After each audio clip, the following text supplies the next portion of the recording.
What's up everyone, my name is Josh and this is Josh Unboxed, and welcome back to the Daily Grind, a video series in which I talk about particular cards, plays, strategies, news, and how it affects the overall sports card market. In other words, I'm just trying to find a way to help us navigate through the craziness that is the sports card world of today, and also to help us make much more sound purchasing and selling decisions. And in today's video, I wanted to talk about a strategy that I've been using, I want to say since late last year, and it's in conjunction with the idea of one of my previous videos in finding value in lower grades. And that is a concept that I call stack and stash. Now, it's just like what the name implies. You find a card, you buy multiple copies of a single card, no matter the grade, whatever is affordable, and you stack them and you stash them away. Now, this concept is something that I apply to only iconic cards or cards that have great value for GOATs and also all-time greats of the game. So for example, once again, I'm talking about this 1993 SP Derek Jeter card because I felt that it had a lot of value back then. So I bought multiple copies of it in various grades. I had two PSA 7s, a PSA 8, a BGS 8.5, and as well as a raw card, which I just submitted recently to PSA.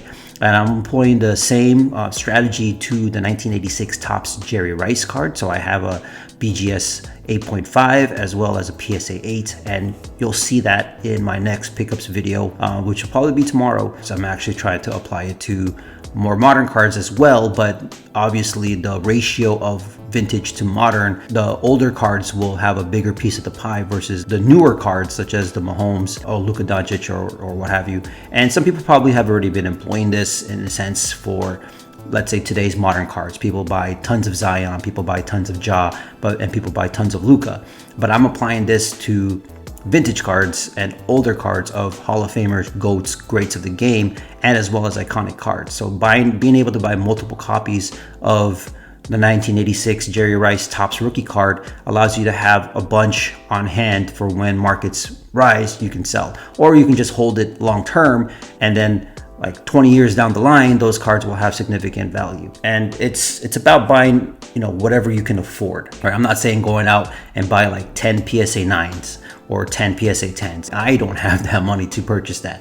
So I zero in on lower graded cards that have value to be able to stack and stash this. So similar to like what I say, finding value in the lower graded cards, but we're taking it a step further in this one and using this strategy of finding lower graded cards to employ this stack and stash method. So the idea is you do that and you're able to have reserves to sell these big item cards to generate some capital to be able to purchase other things as well. So for example, and I'm gonna dive deeper into this in terms of diversifying your profits, I took the 93 SP Derek Jeter PSA 7 that you saw that I sold a couple of weeks ago for $975, and I put that money into two Jerry Rice 1986 Topps cards. Now I still have 4 extra Derek Jeter cards on hand, but now I've employed the stack and stash to that Jerry Rice 86 Topps card. Stack and stash is a method that I've been trying to employ, and it's something that I've told my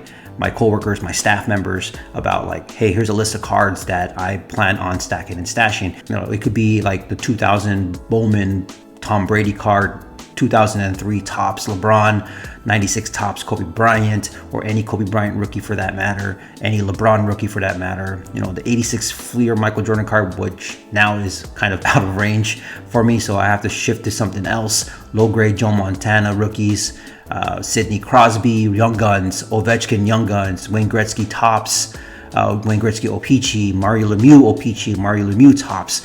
A bunch of cards that are iconic that will only appreciate over time.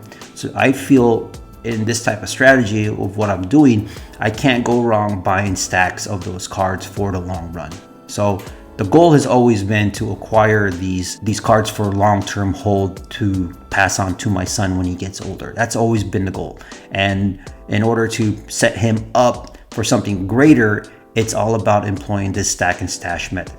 I stack these cards, I stash them away for him to do whatever he wants when he gets older. So I hope you guys found some value with this. If you did, go ahead and hit the thumbs up button. Comment below on your thoughts on the Stack and Stash, or if you've been doing it. I'd love to hear if you guys been doing it. If you haven't yet, please consider subscribing. I do videos on a daily basis, so you don't want to miss all my daily content, all my daily videos. So just hit that subscribe button if you're interested. And with that being said, my name is Josh, and I'll see you guys on the next video. Later.